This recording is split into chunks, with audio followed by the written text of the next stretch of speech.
दोस्तों, 28 सितंबर 2024 शनिवार के दिन करीब 400 वर्षों बाद एक दिव्य और दुर्लभ संयोग बनने जा रहा है, क्योंकि इस दिन साल की सबसे बड़ी एकादशी इंदिरा एकादशी पड़ने जा रही है। दोस्तों, यह एकादशी शनिवार के दिन पड़ रही है, जिस वजह से इस दिन 3 बड़े योगों का निर्माण हो रहा है, जो कि है धन, लक्ष्मी योग, अमृत सिद्धि योग और गज केसरी योग। दोस्तों, इन 3 योग के निर्माण की वजह से भगवान विष्णु और महालक्ष्मी की असीम कृपा बरसने वाली है। और अगर इस दिन आप चुपचाप किसी को बिना बताए स्वास्थ्य से जुड़ा यह अचूक उपाय कर लेते हैं, तो आपकी सभी समस्याओं का हल संपूर्ण रूप से हो जाएगा। दोस्तों, एक साल में करीब 24 एकादशी पड़ती है और 28 सितंबर 2024 शनिवार को इंदिरा एकादशी सभी एकादशी में से सबसे बड़ी मानी जाती है। इस दिन स्वास्थ्य से जुड़ा यह अचूक उपाय आपकी हर परेशानी को कर देगा, चाहे वह धन को लेकर हो या सेहत या संतान की प्राप्ति को लेकर। इसीलिए दोस्तों, वीडियो को आखिर तक जरूर देखें। और दोस्तों, अगर आप भी अपने जीवन में भगवान श्री हरि विष्णु की कृपा पाना चाहते हैं, तो इस वीडियो को लाइक करके कमेंट में जय श्री हरि जय मां लक्ष्मी लिखना ना भूले। दोस्तों, इंदिरा एकादशी का दिन श्री हरि विष्णु को और भोलेनाथ को समर्पित है। इस दिन जगत के पालनहार श्री हरि विष्णु अपनी 4 महीने की योग्य निद्रा से जागते हैं। इसके बाद से ही सभी मांगलिक काम आरंभ हो जाते हैं। इसके अलावा एकादशी भगवान विष्णु को प्रसन्न करने के लिए भी बेहद उत्तम मानी जाती है। इस दिन भगवान विष्णु को प्रसन्न करने के लिए कुछ लोग व्रत रखते हैं और पूजा करते हैं। इस दिन सच्ची श्रद्धा और भक्ति भाव से भगवान विष्णु की पूजा करने से सभी मनोकामना पूर्ण होती है। दोस्तों, स्वास्थ्य अत्यंत प्राचीन काल भारतीय संस्कृति में कल्या का चिन्ह समझा जाता रहा है। इसीलिए कि किसी भी शुभ काम को करने से पहले स्वास्थ्य चिन्ह अंकित करके उसका पूजन किया जाता है। मान्यता है कि ऐसा करने से कामों में सफलता मिलती है, क्योंकि स्वास्थ्य के चिन्ह को शुभता का चिन्ह समझा जाता है। इस तरह स्वास्थ्य का अर्थ अच्छा या मंगल करने वाला ऐसा बताया गया है। मेन वर्णित है स्वस्थिक सर्वदा रुद्र, अर्थात सभी दिशाओं में सबका कल्याण हो। इस तरह स्वास्थ्य एक शब्द से किसी व्यक्ति या जाति विशेष का नहीं, परंतु संपूर्ण विश्व के कल्याण या वासुदेव की भावना निहित है। किसी भी शुभ काम को करने से पहले गणेश जी का नाम लेते हैं, और हिंदू धर्म में स्वास्थ्य को गणेश जी का भी प्रतीक समझा जाता है। वैसे तो किसी भी शुभ काम को पहले स्वास्थ्य बनाकर ही थाली में रखते हैं और पूजा करते हैं, क्योंकि ऐसा करने से में खुशियां बढ़ती हैं।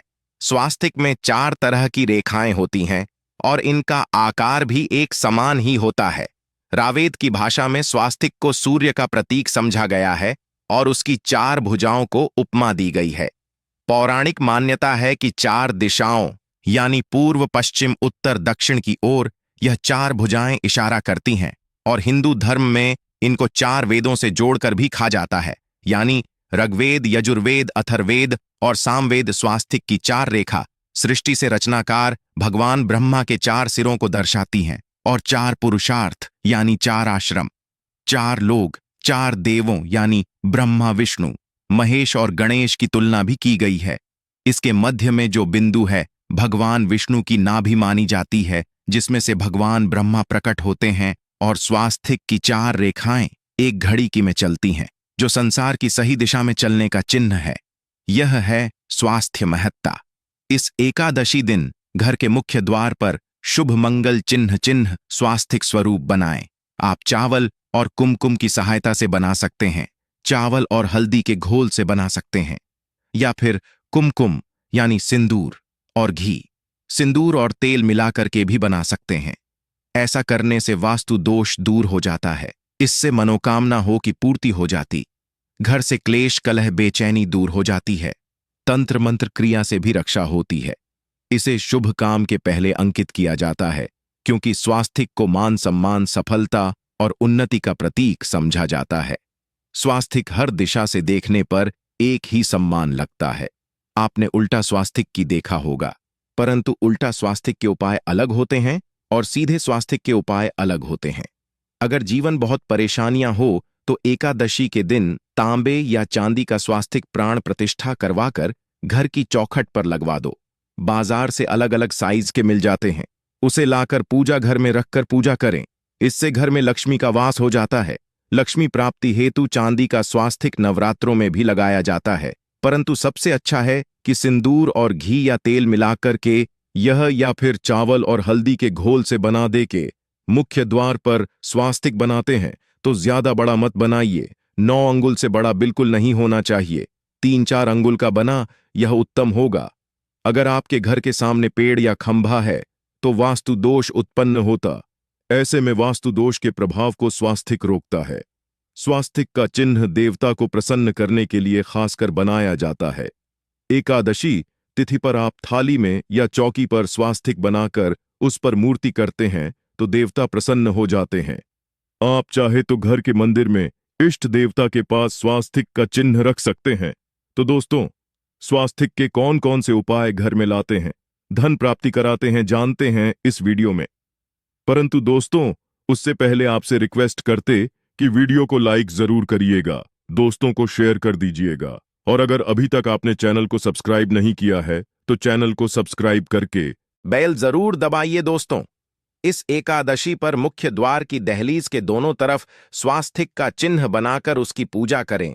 स्वास्तिक पर चावल की ढेरी बनाएं और एक एक सुपारी रख दें, तो ऐसा करने से अपार धन की प्राप्ति होती है, कामों में सफलता मिलती है।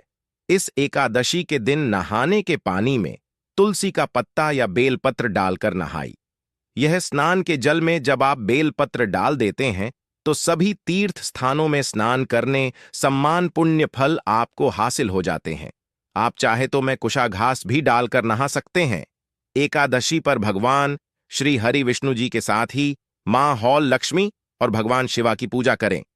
इस दिन इनके संयुक्त पूजन से आपके जीवन की सारी परेशानियां समाप्त हो जाती हैं। इस दिन आप अपने घर के पूजा स्थान पर एक में कुमकुम से स्वास्तिक बना ले। स्वास्तिक के ऊपर थोड़े से अक्षत और एक सुपारी रख दे। इसे 21 दिन तक वही रहने दे। बाद में सुपारी को उठाकर की मूर्ति के पास रख दे। 2 दिन तक यह बने रहने से आपके जीवन में कभी धनन की कभी कमी नहीं होती। इस एकादशी पर आप यह उपाय कर लेंगे तो लंबे समय तक यह आपको लाभ देता रहेगा। पितरों की कृपा पाने के लिए भी स्वास्तिक काम आता है। इसके लिए स्वास्तिक का चिन्ह घर के मुख्य द्वार के गोबर से बनाना चाहिए। इससे घर की सुख शांति बनी रहती है, पितरों की कृपा बरसती है। दोस्तों, कहा जाता है कि एकादशी के दिन पीपल की जड़ में अगर एक लोटे जल में एक छुटकी काले तिल और थोड़ी सी शक्कर डालकर जल अर्पित करें तो इससे पितृदेव की विशेष कृपा मिलती है और धन लक्ष्मी भी प्रसन्न हो जाती है। धन दौलत, सुख समृद्धि, यश, मान सम्मान में वृद्धि होती चली जाती है। अगर आपकी कोई विशेष मनोकामना है, उस मनोकामना की पूर्ति के लिए आप एक विशेष उपाय कर सकते हैं। दोस्तों, कई बार लंबे समय तक हम किसी मनोकामना को लेकर चलते हैं, अनेक प्रयासों बाद भी पूर्ण नहीं हो पाती।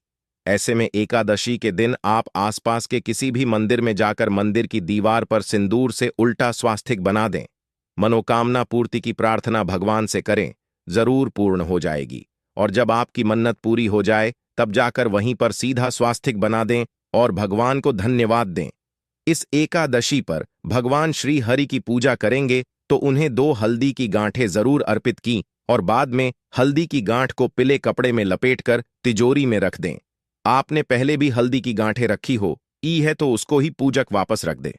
दोस्तों, एकादशी पर विष्णु जी की पूजा में उन्हें केसर कमल का पुष्प के लिए गेंदे का फूल अर्पित करें। जिस थाल को आप गन्ने से बजाएंगे उस थाल में भी सिंदूर से एक स्वास्तिक का चिन्ह जरूर बना लें। उस स्वास्तिक के दोनों तरफ 2 खड़ी रेखाएं भी बनाएं। फिर उस थाली को हुए प्रभु को जगाए मंगलाचार कीजिए। यह स्वास्तिक का चिन्ह आपके जीवन की सारी परेशानी को दूर करेगा, जीवन में खुशी। इस एकादशी के दिन विशेष मंत्र का जाप जरूर करें। आप मंत्र का जाप कर सकते हैं या फिर विष्णु जी के महामंत्र ओम नमो भगवते वासुदेवाय का, इसमें से किसी भी एक मंत्र का जाप कर सकते हैं। जो भी मंत्र आसान लगे उसका जाप कर ले। इस एकादशी के दिन अपनी मनोकामना की पूर्ति के लिए यह उपाय कर सकते हैं। आप तुलसी में जब जल अर्पित करेंगे तब एक लोटे में जल लेकर कर उसमें छुटकी हल्दी, 2-4 बूंदे दूध, थोड़ी सी मिश्री और एक छुटकी अक्षर डालकर ही अर्पित करें और शाम के समय तुलसी के समक्ष घी का दीपक जलाए। इस दीपक में एक सिक्का रख दें और बाद में इस सिक्के को उठाकर संभाल के रखें। तुलसी को विष्णु प्रिय भी कहते हैं, इसलिए देवता जब जागते हैं तो सबसे पहले प्रार्थना तुलसी की सुनते हैं। वैसे यह सिक्का रोज के दीपक में भी आप डालकर दीपक जला सकते हैं। ऐसा करने से एसएस का सिद्ध हो जाएगा। फिर जब भी महत्वपूर्ण काम से आप घर से बाहर हैं तो इस सिक्के को साथ में रखकर निकले। आपको काम में सिद्ध जरूर हासिल मिलेगी। इस दिन दीपक का उपाय जरूर ही करें। एक दीपक घर के मुख्य द्वार पर अंदर की तरफ से या फिर पास के किसी मंदिर में एक दीपक, तुलसी के नीचे एक दीपक अपने घर के पूजा स्थान पर इस दिन जरूर जलाए। पूजा के बाद आरती जरूर करें। आरती की थाल में कुमकुम से स्वास्तिक बनाकर उस पर फूलों की पंखुड़ी और थो अक्षत रखकर फिर दीपक जलाकर प्रभु की आरती करें।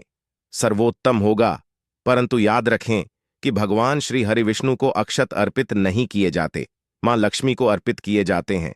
अगर विष्णु जी को अर्पित करना चाहते हैं तो हल्दी से रंगाकर रर ही पी ले। अक्षत अर्पित करें तो दोस्तों विधि विधान से इस दिन पूजा आराधना करें। स्वास्तिक के उपाय जरूर करें और विष्णु जी के साथ ही शिवाजी और माता लक्ष्मी की असीम कृपा पाको बनाए। दोस्तों, भगवान विष्णु की कृपा के लिए इस एकादशी के दिन स्नान करते समय पानी में एक चुटकी हल्दी डाल लें। इसके बाद स्नान करें और पीले रंग के वस्त्र धारण करके भगवान विष्णु की विधि विधान से साधना करें। इस एकादशी के दिन श्री हारिका सबसे पहले गाय के दूध से और फिर शंख में गंगा जल भरकर स्नान कराए। इसके बाद उन्हें पीले रंग के वस्त्र अर्पित कर कर मानता कि इस एकादशी के दिन ऐसा करने से भगवान विष्णु का विशेष आशीर्वाद हासिल होता है। इस एकादशी के दिन भगवान विष्णु की पूजा करते समय उन्हें केसर अथवा पीले चंदन या हल्दी का तिलक लगाए। साथ ही साथ भगवान विष्णु के प्रिय पीले रंग के फूल और पीले फल चढ़ाए। मान्यता है कि इस उपाय को करने से भगवान विष्णु शीघ्र ही प्रसन्न होकर भक्तों को मनचाहा आशीर्वाद देते हैं। आपके नजदीक भगवान विष्णु का ममर ना हो तो आप भगवान विष्णु के अवतार भगवान श्री कृष्ण की मूर्ति की भी पूजा करके इस एकादशी का पुण्य फल हासिल करें। ईश्वर की साधना आराधना में मंत्र जप का विशेष महत्व होता है। ऐसे में राम दरबार की तस्वीर अपने घर में लेकर आए और श्री राम दरबार की तस्वीर का पूजन करें, या उनकी मूर्ति या उनसे जुड़ी किसी तरह की कोई चीज आपके पास है तो आप उनका पूजन करें। सारे देवी देवताओं का आपको आशीर्वाद मिल जाता है। हनुमान जी से लेकर सीता माता, भगवान श्री राम और अन्य देवी देवताओं का भी आशीर्वाद मिल जाता है। निश्चित तौर पर अपने घर के पूजा घर में एक साथ आप यह तस्वीर रख सकते हैं। इससे आपके जीवन में राज्य योग की हासिल हो सकती है। दोस्तों, इसी तरह यदि आप अपने घर के पूजा घर में या किसी अन्य स्थान पर यदि कोई तस्वीर रखना चाहते हैं और उसे लगाकर अपने घर में लाभ हासिल करना चाहते हैं तो अपने घर में या पूजा आपको निश्चित तौर पर त्रिदेव की तस्वीर या मूर्ति एक ही स्थान पर लाकर अवश्य रखनी चाहिए। ब्रह्मा, विष्णु और महेश, इन तीनों की संयुक्त से एक साथ तस्वीर अपने घर के मंदिर में या अपने घर में कहीं भी लाकर रख देनी चाहिए। समझा जाता है कि इन तीन देवताओं के एक साथ दर्शन करने मात्र से हमारे बड़े से बड़े विघ्न और बड़े से बड़े कर्ष ऐसे ही समाप्त हो जाते हैं। इसी वजह से इन तीनों की एक साथ में तस्वीर या मूर्ति लाकर आपको पूजा अवश्य करनी चाहिए। दोस्तों, अब बात करते हैं कि कुछ ऐसी तस्वीरें होती हैं या ऐसी मूर्तियां होती हैं जिनको आपको अपने पूजा घर में स्थान ही नहीं देना चाहिए। यदि आपने इन तस्वीरों को या मूर्ति को अपने घर के पूजा घर में स्थान दिया है तो समझ लीजिए कि आपको कंगाली का सामना करना पड़ेगा या फिर देवी देवताओं की क्रोध का सामना करना पड़ेगा। दोस्तों, और एक बात बता कि मंदिर में कभी भी विषम संख्या में गणेश जी की मूर्तियां ना रखें, जैसे कि 1, 3 या 5 ऐसे रखना समझा जाता है। 2 मूर्तियों को एक साथ रखना शुभ समझा गया है। यदि आप सिर्फ गणेश जी की मूर्ति रखते हैं तो इसके अलावा किसी भी तरह की मूर्ति आपको नहीं रखनी चाहिए। दोस्तों, स्थापित करते वक्त ध्यान दें कि गणेश जी का चेहरा सदैव घर के मुख्य दरवाज की तरफ होना चाहिए ताकि आपको अच्छे और सच्चे धन लाभ की हासिल हो। और इस बात का ध्यान रखें कि घर में अंगूठे से बड़े आकार का शिवलिंग आपको भूलकर भी नहीं रखना चाहिए। सदैव एक छोटा सा शिवलिंग रखें और इससे ज्यादा शिवलिंग नहीं रखने चाहिए। दोस्तों, वैसे तो कोई अपने घर में शिवलिंग रखना ही नहीं चाहिए। उसके बाद भी यदि रखते हैं तो अंगूठे से बड़े आकार का शिवलिंग आपको नहीं रखना चाहिए। आप छोटा शिवलिंग रख दें और ध्यान रखें कि एक से ज्यादा शिवलिंग आपको भूलकर भी नहीं रखने हैं। घर में यदि आप शिवलिंग रखते हैं तो शिवलिंग के ऊपर आपको तुलसी भूलकर भी अर्पित नहीं करनी चाहिए। यदि आपने शिवलिंग रख लिया है और उस पर तुलसी अर्पण कर दी तो देवी देवताओं के का आपको सामना करना पड़ेगा। दोस्तों, मंदिर में यदि आप जी की तस्वीर रखना चाहते हैं, आप हनुमान जी के अनन्य भक्त हैं, तो बैठे हुए हनुमान जी की मूर्ति ही रखें। उन्हें शिवा का 11 रुद्र अवतार समझा जाता है, इसलिए उनकी भी शिवलिंग की तरह ही मूर्ति रखें। साथ ही जो पति पत्नी होते हैं, नए वैवाहिक जीवन की शुरुआत करते हैं, तो हनुमान जी की मूर्ति या तस्वीर को अपने कमरे में, अपने बेडरूम में आपको भूलकर भी नहीं रखनी चाहिए। अन्यथा इससे जीवन कई तरह के दोषों का सामना करना पड़ता है। दोस्तों, हनुमान जी ब्रह्मचारी हैं, तो इस आपको अवश्य ध्यान रखना चाहिए। दोस्तों, राधा कृष्णा की मूर्तियों को यदि आप जैसे अपने क्षण कक्ष में सोते हैं और उन्हें आपके बेर के सामने की तरफ रखा है कि जैसे कि आप सुबह उठे और आपको उठते ही पहले उनके दर्शन हो जाए, तो समझ लीजिए कि आपका जीवन मालामाल होने वाला है। किसी भी तरह का कोई दोहक धन की चिंता आपके जीवन में रहेगी। दोस्तों, इसी तरह यदि माता दुर्गा की तस्वीर आप अपने घर में लेकर आना चाहते हैं और चाहते हैं कि माता दुर्गा की तस्वीर के माध्यम से आप जीवन में समृद्धि देखें, तो दोस्तों, भूलकर भी आपको माता दुर्गा की क्रोधित अवस्था की तस्वीर, जैसे कि महाली की तस्वीर या फिर महिषासुर का वध करते हुए या क्रोधित अवस्था में माता लक्ष्मी की, माता दुर्गा की तस्वीर लाकर आपको उनकी पूजा नहीं करनी चाहिए। दोस्तों, सदैव और सुंदर मुख वाली तस्वीर ही अपने घर के अंदर लाकर पूजा करनी चाहिए। इसे बहुत ही शुभ और मंगलकारी समझा जाता है। दोस्तों, इस बात का ध्यान रखें कि यदि आप अपने घर में मूर्तियां रखते हैं तो आपको इन पर भूलकर टूटे चावल नहीं चढ़ाने चाहिए, और बेहतर होगा कि आप हल्दी में चावल को पीला करके ही वह चावल चढ़ाएं। किंतु टूटे हुए चावल आपको भूलकर भी माता लक्ष्मी को या अपने घर में देवी देवता नहीं चढ़ाने चाहिए। दोस्तों, इसी तरह इस बात का भी ध्यान रखें कि अपने घर के मृत परिजनों की या पूर्वजों की तस्वीर मंदिर में स्थापित ना करें।